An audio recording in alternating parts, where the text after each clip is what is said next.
What's up, Hobby Maniacs? Rob Bear here again today with a look at the Tau section of the new Mont'ka Supplement for Warhammer 40k. Now, this is the last third of the book. It contains a bunch more formations and one special detachment. It's called the Dawn Blade, of course. Has to do with Commander Farsight right there and his aide and his troopers that come out of the Farsight region of the Damocles Gulf to come on down to Molgoth Bay and play with the crazy Imperial guys that are trying to take back over things there. So it's it's really interesting that Games Workshop has given the Tau so many formations. I mean, we're up to like 30 now, I swear, between the actual book itself and the Callion book. So I wouldn't expect to see too much new stuff for Tau anytime soon, if you know what I mean, because we've basically just got like power dumped on by all the rules and formations for them. It's just going to take a while just to kind of dig out and try to figure out what's what and things like that.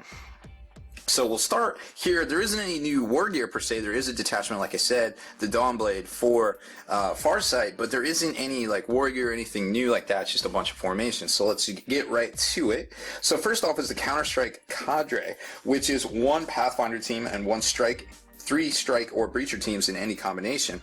Now, what's cool about this is their transports. So tactical surge in the first turn and turn in which they arrive will reserve. All vehicles in this formation are fast vehicles. So that's kind of cool. They can get into place. They can get set up if there are, Pathfinders. The breachers definitely need to get closer in with their guns because they're more effective at short range with that AP3 kind of range band. Precision guidance. All units in this formation that are shooting at enemies within 3 inches of an objective marker can reroll failed to hit rules. So maybe it would behoove you to keep this formation off for a couple of turns if you have a way to do reserve roll shenanigans. But if they do happen to come on late in game, you can go right after objectives. They're going to be a little bit more effective at digging troops out of those objectives. Rapid Insertion Force is another formation. It's 1 unit of stealth battle suits, 3 units of XV8 crisis suits, and 1 unit of Riptide battle suits. And basically what this is the stealth battle suits have to be set up on the table, and of course they have all their normal rules so they can infiltrate and things like that. And then if you rest of the forces of this formation must be held in reserve and arrive at a deep strike. Any crisis battle suit or Riptides from this formation that choose a deep strike within 6 inches of the stealth battle suits do not scatter, and count all their weapons as twin linked in the enemy shooting phase. In the ensuing shooting phase. So that's kind of cool. You can drop them right in, maybe behind enemy lines, maybe on a flank or something like that, and then their guns are twin linked, which is pretty good for Tau. Sure, they get the ballistic skill buff, but being twin linked is better than ballistic skill buff in my book, all day, every day. Range support cadre is a little bit different. It's 3 Pathfinder teams and 3 units of XV8 broadside battle suits. So you can have a whole lot of those missile sides and things like that.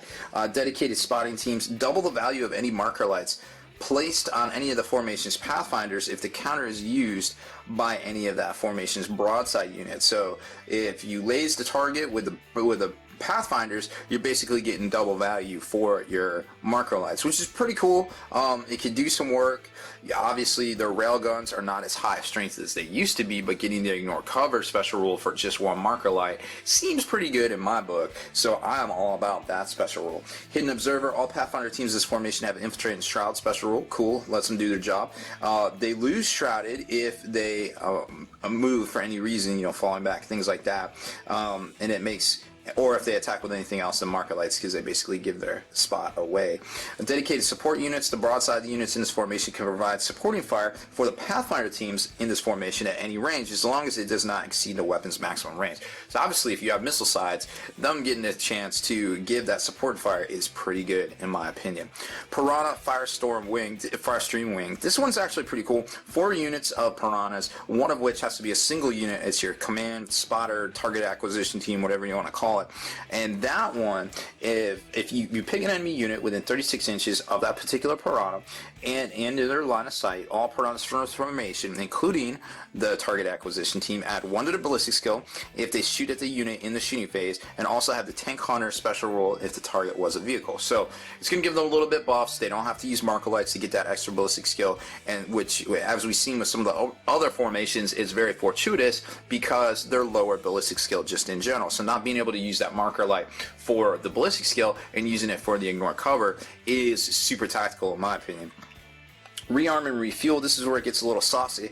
If all the surviving models from a unit's formation are within 6 inches of the table edge at the end of movement phase, the unit can enter ongoing reserves. When it returns to play, it does so at full strength with any damage repaired and drones and/or missiles replaced. So if you're taking seeker missiles on it, you get them back, so you can pop off a bunch. That's another boon to not having used the marker light counters for ballistic skill shenanigans. So you can do that. You can pop your drones off. You can run your drones off, combine them, super combine them, shoot them, assault things. They all die, whatever. They come back. You know, pop them off. Do it all again. Pretty neat little formation, in my opinion. Ghostkeel Wing. If you happen to have 3 units of Ghostkeel battle suits, which I guess you could because it's a monstrous creature, and then they are not squads of 3, so there you go. Coordinated attack. If the shooting phase, add 1 to the ballistic skill of a Ghostkeel from this formation. If it shoots at a unit that has already been shot at this phase by another Ghostkeel from this formation, okay? Again, ballistic skill shenanigans for freezies, like it. Networked stealth field. Any friendly unit in the Tau Empire faction is within 12 inches of 2 or more units from its formation have the stealth special roll, so a little bit of bonus there, cover save. If it already has stealth, it receives shrouded. Okay, that's fair, but it's not super duper effective. It's just kind of just good enough that if you happen to have 3 and you want to take this formation, it's cool. Phantom charge. Enemy units cannot make Overwatch attacks against a unit from this formation that is within 6 inches of another unit from this formation when making Overwatch, when the Overwatch attack would be made. So if you do want to assault with your monstrous creatures, you know, they basically have that restriction there, which is kind of cool. We saw this rule. I was kind of hoping it was for Marines, but it's for Tau. Then again, remember, these guys are a monstrous creature. They can do some work there. Skysweep missile defense formation, I guess. It's 1 Devilfish, which is basically a command Devilfish, and 3 units of Skyray gunships. Now, special rules: command override. Skyray's gunships within 12 inches of the formation's Devilfish in the shooting phase can fire any number of their missiles, the remaining seeker missile. Okay, yep, that does work. Early warning: as long as the Devilfish is not destroyed, all units in the Skysweeper missile formation receive a 5 cover save against shooting attacks made by enemy flyers, super heavy flyers, flying monstrous creatures, and flying gargantuan creatures. So those are the guys that they're probably going to be shooting at with Interceptor, and those are the guys that are probably going to be coming in to shoot at them as well, because they're going to be in a concealed position, probably in the back of the table. Ethereal Council. This is a really interesting little thing. 3 to 7 Ethereals. You can replace Anban on Shi depending on what you want to do there. They're all fearless, obviously. United Council. Characters, basically, they form a single unit. Okay. They're treated as characters. Cool. Independent characters as long as 2 members of the council remain alive. So that's kind of neat. Fanatical Fervor. The range of the failure is not an option. Special rules increased from 12 to 24 for all models in the Ethereal Council. For all of the models in the Ethereal Council that have the rule. So that's kind of neat. Failure is not an option is a special rule, which is really interesting here. I'll read it to you. It's in the main Tau book, and I just want to make sure I get the wording right here. All friendly models in the Tau Empire faction within 12 inches of the Ethereal uses leadership, field morale, pinning, and regrouping tests. If he is removed as a casualty in a mission that uses victory points, your opponent gains 1 victory point for the Ethereal. So having a 24-inch bubble with all the special rules is pretty good. Collective elemental power. Now this I like more. As long as the Ethereal Council has at least 2 members, it makes all 4 elemental powers. It invokes all 4 elemental powers. Each turn, it's of only 1 per member. So that if the Ethereal Council and all friendly non-vehicle units have the Tau Empire faction within 12 of it, benefit from the effects of all 4 elemental powers until the start of the Council's next movement phase. So everybody within 12, and you can Congo line and do all sorts of things. Could basically have the Stubborn special rule. They would also get an extra shot with their pulse weapons. They would also get a Feel No Pain of 6 up, and affected models can fire snapshots after running. So it's basically kind of like a little bit of battle focus, but not quite. But it's still pretty neat. I mean, if you got all these models and you want to take it, cool. It's not super tactical, but it's super funsies, and we're all about super funsies. DroidNet VX10, they get all sorts of special rules here. Interceptor, Jink, Outflank, Precision Shot, Splitfire, special rules. Collective targeting data in the shooting phase, add 1 to the ballistic skill, very cool. Including drones that are not part of this formation, as long as they have 2 units from this formation that are on the battlefield. It's a funsy little formation. Remember, Splitfire, you have to do a leadership check. Riptide Wing, obviously if you have the 3 Riptides, which most Tau players do at this point I would imagine, you're going to take this. Coordinated attacks in the shooting phase, add 1 ballistic skill Add 1 to the ballistic skill of a Riptide from this formation if he shoots at a unit that has already been shot at this phase by another Riptide in this formation. So freeze these ballistic skill on the second shot. Each Riptide from this formation within 6 inches of another one can reroll failed Nova reactor attempts. Very cool. You don't take those wounds for no reason.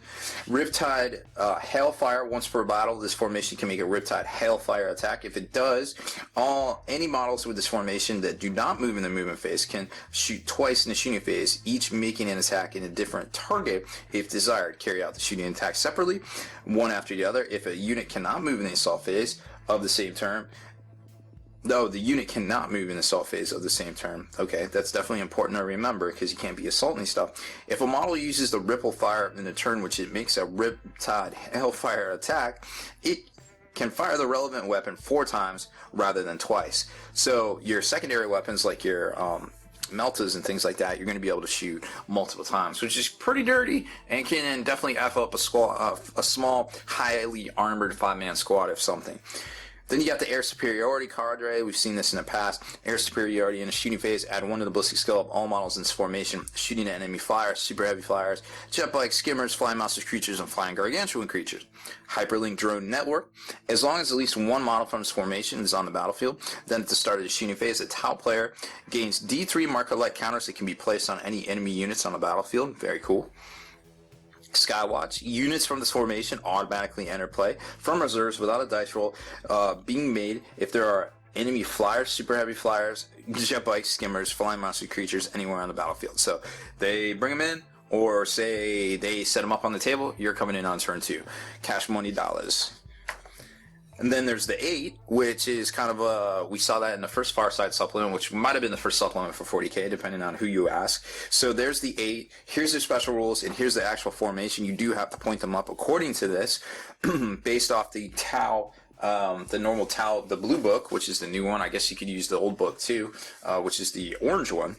So independent characters, fearless, preferred enemy, unbreakable bonds of comradeship, models from this formation, can provide supporting fire to a unit containing models from this formation if they are within 24 inches rather than 6. Remember, they're all independent characters, so they can join up with stuff. Now, that guy is a monsters creature, so I'm not exactly sure how that works. You're not exactly able to join stuff to or from him, so keep that in mind. Inspiring leader. As long as at least 1 model from this formation is alive on the battlefield, all friendly units with the Tau Empire faction have the stubborn special rule, which helps them stay on the board, of course. He does come with drones, though, so that having that independent character is actually important for the lookout start attempts. And then we got the new Warlord traits table for the forces of the Enclaves. Though, number 1, the Warlord has a weapon scale 5. If your Warlord is not equipped with a battle suit, reroll this result. Echoes of the Grandmaster, Puretide, of course. The Warlord has 1 or more following special rules. Choose which one as soon as the Warlord trait is resolved. Counterattack, Pierce, Charge, Monster Hunter, Stubborn, or Tank Hunter. Could be pretty cool. The Way of the Broken Sword. When used only, declare that your Warlord is using this ability at the start of one of your opponent's turns. Your opponent has a -1 modifier to reserve rolls. That could be a little saucy. The Fire Unquenchable. The Warlord has a Fearless special rule. All friendly models with the Tau Empire faction within 6 of the Warlord have the Stubborn special rule. Kind of cool. Counter Crisis. Units of XV8 battle suits have +1 modifier to the reserve rolls. That's neat for jumping in on stuff. Through surety destruction, the commander. That's a Mont'ka thing. 1 use only. Declare your Warlord is using this ability to start one of your shooting phases. For the duration of the phase, the Warlord and his units have the Shred special rule. That can be kind of cool for a big squad of, say Riptides, or I guess you can't really have a squad of Riptides. That could be kind of cool for like some of the crisis suits and things like that, or if you have the multiple shots with the pulse weapons from one of the ethereal powers, and then now you're getting shred. You're probably already wounded on like a 3, but re-rolling on a 3 or a 2 is even good. It definitely ensures that something is going to die at that turn. Then we see the Enclave signature systems. A lot of stuff we've seen in the past. The Mirror Codex, which is basically like a little codex that gives you one of these abilities. Not always good in a lot of circumstances, so I'm not sure it's definitely not a must include. The Seismic Fibrillator node. 1 use only. A model with a node may use it in the beginning of the turn. Roll a d6 on a 1, and there's no effect on a 2 up. All open ground within 36 is difficult, and all difficult within 36 is dangerous. Roll a d6 at the end of each turn, in which the node's effects are in play. On a 1 to 4, it ceases. On a 5+, it continues for the duration of the next turn. 45 points. Not sure it's worth it. Competitively, it might be kind of cool for a scenario or something like that. Then we got the Warscaper drone, which looks to be new. Nominate a drone purchased by the character for the drones list. This is the Warscaper drone, in addition to its usual type. All models in the same unit as the Warscaper drone have the move through cover, outflank, and acute senses special roll. So you get to outflank, and you get to reroll your outflank result with acute senses. Furthermore, enemy unit that is both outside its deployment zone and within 12 inches of a Warscaper drone treats difficult terrain as dangerous terrain. Kind of cool. 35 points. I think it's right in that realm of useful versus like not overpointed. Fusion blades, we've seen those in the past. 30 points. Commander with twin link fusion blades, only replace one of twin link fusion blades profile with the following. So you can do your shooting attack, which is basically a melta, and melee your strength 8 AP1, blind power outage. Roll a d6 at the end of every assault phase in which the fusion blades use their melee profile on a roll 1. Neither the shooting nor melee profile may be used for the rest of the game.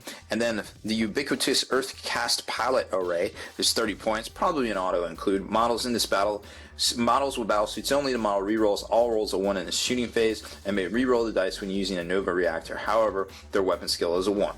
So don't take it on anything that you think is going to get into hand-to-hand, but it's definitely worth taking on a few things that are of bigger nature. And then the Talisman of Arthas Moloch, 25 points, which is basically a collar of corn for all intents and purposes. The Talisman of Arthas Moloch confers a 5 up on marble save. In addition, the bear and all friendly units within 12 inches add 2 to the deny the witch rolls. It also makes them very angry and they want to paint their suits red. I don't know why, it's just a curious side effect of equipping that talisman. So then you got the Dawnblade Contingent, which is a new Decurion type detachment for the Tau. Specifically, it's to kind of be like, hey, these are, you know, Farsight's guys, paint them red, have your little, you know, kind of like squad of not the normal Tau set kind of guys. So it's kind of interesting. Now, obviously, there's going to refer to stuff that's in the specific one here, and they give the pages, but then there's stuff that's in the normal Tau book, too. And then, of course, the 8. And then you have things that are just like whatever that you just take. Like this is just this. The contingent headquarters is 1 commander or Farsight and 1 unit of crisis bodyguards, and then boom, you've got your other 2 from the normal book there. So command benefits: ideal mission commander. This detachment is chosen as your primary detachment. You can choose to reroll the result of the Warlord traits table. We see that many times in the past. Killing blow, the Mont'ka. At the start of the enemy turn, secretly record the identity of 1 enemy unit. At the start of your turn, reveal which unit it was that you picked. You can reroll failed to wound and armor pen rolls against that unit for the rest of your turn. So it's kind of like preferred enemy, but kind of not. We see that in a lot of things here with this book, in both of the Tau books, actually. So you got command, core. Your auxiliary is 1 to 10 per core. So as long as you take your core, which is right here, boom, boom, boom, you can pretty much splash in any amount of auxiliary, 1 to 10. I can imagine that you would get more in a smaller point game. And then, of course, you've got your 2 commands right here as well. So definitely geared towards suit combat right there. But, you know, you can still have some funsies with it too. And then that, my friends, oh, well, of course, the tactical objectives that we've always seen in the past. That gets us to the end of the Codex. And it's been a long series of videos. You know, these take a while. We do the first look to give everybody an idea of what's coming in the book itself and kind of how it's laid out, and then we go in and we talk about the rules. We break it down for you. We give you some ideas, hopefully some stuff you can take back and add it to your wargaming arsenal, you know, your tactics arsenal, so to speak, and kind of have some fun with it. Obviously, Farsight is a fan favorite of the Tau. You know, obviously red is very striking, but you know, there's just something about the guy, you know, and the suit and the combat. You really want combat to be good with these guys, but traditionally it has not been.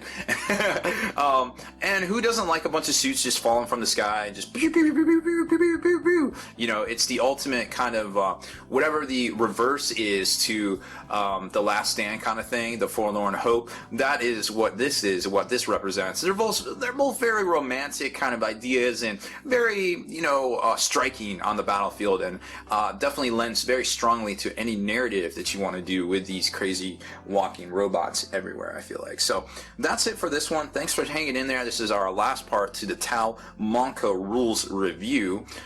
Thanks for checking it out.